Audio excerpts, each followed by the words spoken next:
Hi all. നമ്മൾ എന്താ പറയുക നീറ്റ് ആസ്പിരൻസിനോട് എന്നുള്ള ഒരു വീഡിയോ സീരീസ് ചെയ്തുകൊണ്ടിരിക്കുകയാണ്. അപ്പോൾ 2023 നീറ്റിലേക്ക് പ്രിപ്പയർ ചെയ്തുകൊണ്ടിരിക്കുന്ന നിങ്ങൾ ഓരോരുത്തർക്കും വേണ്ട ഇൻസ്ട്രക്ഷൻസ് തരാൻ വേണ്ടിയിട്ടാണ് നമ്മൾ ഈ ഒരു സീരീസ് നടത്തുന്നത്. ഇതിനകത്ത് സീരീസിൽ നമ്മൾ ഓൾറെഡി 2 വീഡിയോസ് അപ്ലോഡ് ചെയ്തിട്ടുണ്ട്. 3ാമത്തെ വീഡിയോ ആണിത്. അപ്പോൾ ഇതിന് മുന്നേ ഉള്ള എപ്പിസോഡ്സ് കാണാത്തവരുണ്ടെങ്കിൽ ഡെഫിനറ്റ്ലി കാണാം. നിങ്ങൾക്ക് എന്തായാലും യൂസ്ഫുൾ ആവുന്ന സാധനമാണ്. ഇവിടെ ക്ലിക്ക് ചെയ്യുക.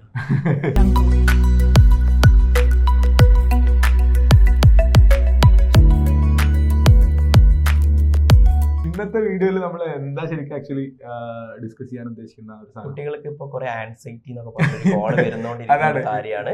ഇനി മുതൽ നീറ്റ് ഉണ്ടാവില്ല എന്നുള്ള കാര്യം. കഴിഞ്ഞ ദിവസം കേന്ദ്ര സർക്കാരിന്റെ ഒരു എന്താ പറയാ ഒരു പ്രപ്പോസൽ വന്നിട്ടുണ്ട്. അതായത് നമുക്ക് ഒരു വൺ നേഷൻ എന്താ പറയുക വൺ എക്സാം. ഇപ്പൊ എല്ലാം അങ്ങനെയാണല്ലോ, വൺ നേഷൻ വൺ ലാംഗ്വേജ് എന്നൊക്കെ പറയുന്ന പോലെ. പണ്ട് നമുക്കറിയാം സെപ്പറേറ്റ് ഉണ്ടാകുന്ന സാധനങ്ങളെല്ലാം കൂടെ ആക്കിയിട്ട് നീറ്റ് ആക്കി. ഇനിയിപ്പോ പറയുന്നത് വെച്ചാൽ ഇപ്പൊ നീറ്റ് JEE അങ്ങനെ സെപ്പറേറ്റ് എക്സാം ഒന്നും വേണ്ട. പിന്നെ ഇപ്പൊ വേറൊരു എക്സാം സെൻട്രൽ യൂണിവേഴ്സിറ്റിയിലേക്കുള്ള CUET എക്സാം ഉണ്ട്. സെൻട്രൽ യൂണിവേഴ്സിറ്റിയുടെ എൻട്രൻസ് ടെസ്റ്റ് വരുന്നുണ്ട്. സോ എല്ലാം കൂടി ചേർത്തിട്ട് ഒരൊറ്റ എക്സാം ആക്കാം. അയ്യോ, അപ്പോഴേക്ക് ഞാൻ എന്ത് ചെയ്യും? എന്റെ പ്രിപ്പറേഷൻ ഞാൻ നീറ്റിനല്ലല്ലോ പഠിക്കുന്നത്, ഞാൻ പഠിക്കുന്നത് വേറെ എന്തിനോ ആണോ?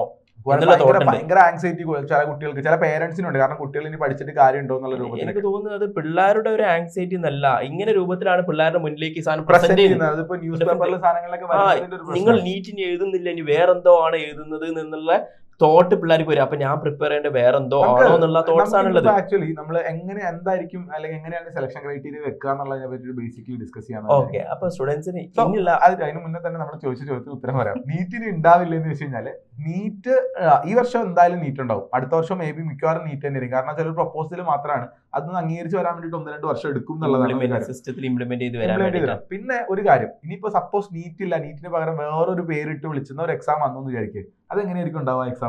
അപ്പോൾ നമുക്ക് കോമൺ ആയിട്ട് എക്സാമുകൾ എന്താണ് സംഭവിക്കുന്നത്, അല്ലെങ്കിൽ എക്സാമുകൾ കൊണ്ട് എന്താ ഉദ്ദേശിക്കുന്നത്, അതിലുള്ള ഔട്ട്കം എന്താന്നുള്ളത് ഒന്ന് പറയാം. ഏറ്റവും പ്രാധാന്യമായിട്ട് എക്സാമുകൾ നടത്തുന്നത് എന്തിനാന്ന് വെച്ചാൽ നമുക്കൊരു കുറേ ആൾക്കാരുണ്ട്. അപ്പൊ എല്ലാവർക്കും നമുക്കിങ്ങനെ വിലപിടിപ്പുള്ള ഒരു സാധനം ഇങ്ങനെ കൊടുക്കാൻ പറ്റില്ല. അപ്പൊ ആ കുറെ ആൾക്കാരിൽ നിന്ന് ഏറ്റവും അർഹരായ ആൾക്കാർക്ക് വേണം നമുക്ക് ഈ ഒരു സാധനം എന്തെങ്കിലും ഒരു മെത്തേഡിൽ സ്ക്രീൻ ചെയ്തെടുക്കണം എന്നുള്ളതാണ്. അപ്പോൾ അത് എന്തായാലും ഇപ്പോൾ നമ്മളിപ്പോ മെഡിക്കൽ സീറ്റ് പോലത്തെ സാധനങ്ങൾ എന്തായാലും വെറുതെ കൊടുക്കാൻ പറ്റില്ല, അല്ലെങ്കിൽ എഞ്ചിനീയറിംഗ് IIT സീറ്റ് വെറുതെ കൊടുക്കാൻ പറ്റില്ല. അപ്പൊ ഇതിനൊക്കെ നമുക്ക് ആവശ്യമുള്ള ഒരു സ്ക്രീനിങ് എക്സാം, അല്ലെങ്കിൽ അവരെ കോമ്പറ്റീഷൻ, അല്ലെങ്കിൽ അവര് എന്താ പറയാ അക്കാഡമിക് എക്സലൻസ് മെഷർ ചെയ്യുക എന്നുള്ളതാണ് എല്ലാ എക്സാമിന്റെയും കോമൺ ആയിട്ടുള്ള നേച്ചർ. അപ്പോൾ പിന്നെ ഇപ്പോൾ ഈ എക്സാം നടത്താൻ കോളേജിലേക്ക് എൻട്രി ചെയ്തുകൊണ്ട് +2 കഴിഞ്ഞതിന് ശേഷമായിരിക്കും. അതുകൊണ്ട് ഡെഫിനറ്റ്ലി +2 സ്റ്റുഡൻസിന്റെ ഇടയിലാണ് ഈ സ്ക്രീനിങ് നടത്തേണ്ടതുകൊണ്ട് എന്തായാലും സിലബസ് +2 തന്നെയായിരിക്കും. അതും CBSE ഇപ്പൊ നമ്മൾ പഠിച്ചുകൊണ്ടിരിക്കുന്ന NCERT സിലബസ് തന്നെയായിരിക്കും. വളരെ ചുരുക്കി പറഞ്ഞാൽ എക്സാം ഉണ്ടാവും, +2 ബേസ്ഡ് ആയിട്ടായിരിക്കും നമ്മൾ പഠിക്കുന്ന അതേ സാധനങ്ങൾ വെച്ചിട്ടായിരിക്കും. ഇപ്പൊ മെഡിക്കൽ ആണെങ്കിൽ ഫിസിക്സ് കെമിസ്ട്രി ബയോളജിയും, എഞ്ചിനീയറിംഗ് ആണെങ്കിൽ ഫിസിക്സ് കെമിസ്ട്രി മാത്സും, ഇനി മറ്റ് സബ്ജക്റ്റുകളാണെങ്കിൽ അതനുസരിച്ചിട്ടുള്ള മോഡിഫിക്കേഷൻസ് ഉണ്ടാവും. അപ്പൊ ഓൾ ടുഗദർ പറയട്ടെ, എന്താണ് ഇവിടെ ഉണ്ടാവാൻ പോകുന്ന ചേഞ്ച്? എന്താണ്? ഒരു ചേഞ്ചും ഉണ്ടാവും. എക്സാമിന്റെ പേര് മാറി. ഡെഫിനറ്റ്ലി അതാണ്, പേര് മാറി. ചിലപ്പോൾ എക്സാം നടക്കണ മോഡോ കാര്യങ്ങളോ അതിൻ്റെതായ മാറ്റങ്ങൾ വരും. പക്ഷെ ഒരു എഴുതാൻ പോകുന്ന ഒരു സ്റ്റുഡന്റ് എന്നുള്ള സംബന്ധിച്ചിട്ട് എല്ലാം സെയിം ആയിരിക്കും, ഒരു വ്യത്യാസം. അപ്പോൾ ഈ വർഷം തന്നെയാണ് ഇനി മാറ്റാൻ പോകുന്നത് വിചാരിക്കുക. നിങ്ങൾ ഇപ്പൊ പഠിച്ചുകൊണ്ടിരിക്കുന്നു വിചാരിക്കുക. നിങ്ങൾ ചെയ്യാൻ പോകേണ്ട വ്യത്യാസം, നിങ്ങൾ ചെയ്യേണ്ട വ്യത്യാസം എന്താ?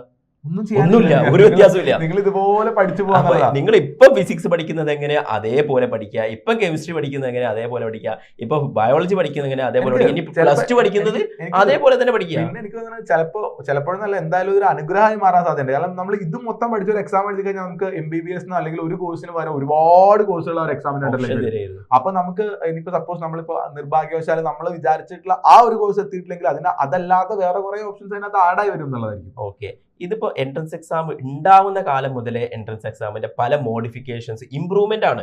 ഇത് ശരിക്കും അക്കാഡമിക്കലി നല്ല കുട്ടികളെ സ്ക്രീൻ ചെയ്യുക, നമ്മുടെ എക്സാം ഇംപ്രൂവ് ചെയ്യുക എന്നുള്ള ഉദ്ദേശത്തോടെയാണ് ഗവൺമെന്റ് ഓരോ വർഷം ഇംപ്രൂവ് ചെയ്യുന്നത്. നമുക്ക് പണ്ട് നീറ്റ് വരുന്നതിന്റെ മുന്നേ AIPMT ആയിരുന്നു, അത് കീം ഉണ്ടായിരുന്നു. അതെല്ലാം ക്ലബ് ചെയ്ത് ഒന്നാക്കിയ സമയത്ത് എല്ലാവരും ഭയങ്കര കോലാഹലമായിരുന്നു.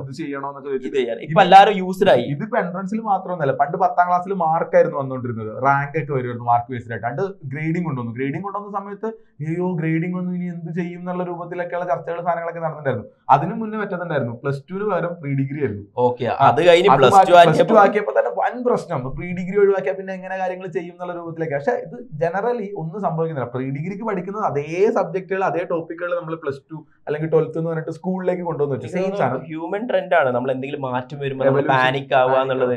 ഒരു ഹ്യൂമൻ ട്രെൻഡാണ്. അപ്പൊ അതൊന്നും ആരും വേവലാതിപ്പെടണ്ട. പഠിക്കുന്ന കുട്ടികളെ സംബന്ധിച്ചിടത്തോളം ഇവിടെ ഒരു ചേഞ്ചും ഇല്ല. നിങ്ങൾ പോകുന്ന എക്സാമിന്റെ പേര് മാറുന്നു എന്ന് മാത്രമേ ഉള്ളൂ.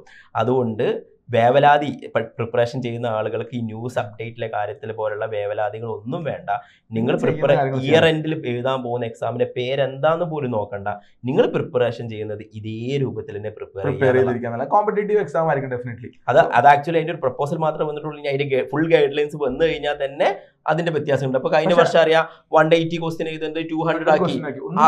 അത് അവസാന സമയത്ത് അവർക്ക് OMR കൊടുത്ത് നമ്മൾ പുതിയൊരു പ്രാക്ടീസ് കൊടുത്തു. ഇത്രേ ഉള്ളൂ. പിന്നെ കഴിഞ്ഞ മുമ്പത്തെ വർഷം എനിക്ക് 200 ക്വസ്റ്റിന് 150 മിനിറ്റ് ആയിരുന്നു. ഇത്തവണ 200 ക്വസ്റ്റിന് 200 മിനിറ്റ് കിട്ടി. അങ്ങനത്തെ മാറ്റങ്ങൾ വരും എന്നുള്ളതാണ്. സോ നമുക്ക് ഇന്നത്തെ ടോപ്പിക്ക് നമുക്കൊന്ന് സമ്മറൈസ് ചെയ്തിട്ട് നമുക്ക് ഈ വീഡിയോ ക്ലോസ് ചെയ്യാൻ വിചാരിക്കുകയാണ്. നീറ്റ് എക്സാം ഉണ്ടാവില്ലേ? നീറ്റ് എക്സാം ഉണ്ടാവാതിരിക്കാം, പേര് മാത്രമേ മാറുന്നുള്ളൂ.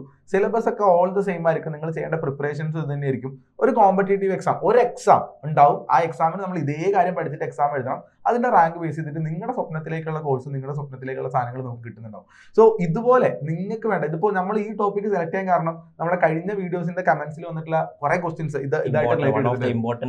ക്വസ്റ്റ്യൻ ആയിരുന്നു. അതുപോലെ നിങ്ങൾക്ക് ഇനി എന്തൊക്കെ കാര്യങ്ങളാണ് അറിയേണ്ടത് എന്നുള്ളത് നിങ്ങൾ എന്ത് ചെയ്യുക, നേരെ താഴെ വന്നിട്ട് കമന്റ് ചെയ്യുക. ഞാൻ എന്താണ് ചെയ്യേണ്ടത്, എങ്ങനെയാണ് പഠിക്കേണ്ടത്, അല്ലെങ്കിൽ വേറെ എന്താ ചെയ്യേണ്ടത് എന്നുള്ള ഇങ്ങനെ ക്വസ്റ്റ്യൻ നിങ്ങൾ പോസ്റ്റ് ചെയ്തുകൊണ്ടേ ഇരിക്കുക. You keep on asking. നമ്മൾ ഓരോ കമന്റിനും ഓരോ സാധനത്തിനും സെപ്പറേറ്റ് വീഡിയോസ് ആയിട്ട് തന്നെ ഇതുപോലെ വന്നിട്ട് മറുപടി പറയുന്നുണ്ടാവും. അത് നമ്മൾ പുതിയ വീഡിയോ അപ്ലോഡ് ചെയ്യുന്ന സമയത്ത് അത് നിങ്ങൾക്ക് കറക്റ്റ് കിട്ടാൻ വേണ്ടിയിട്ട് സബ്സ്ക്രൈബ് ചെയ്യാൻ മറക്കണ്ട.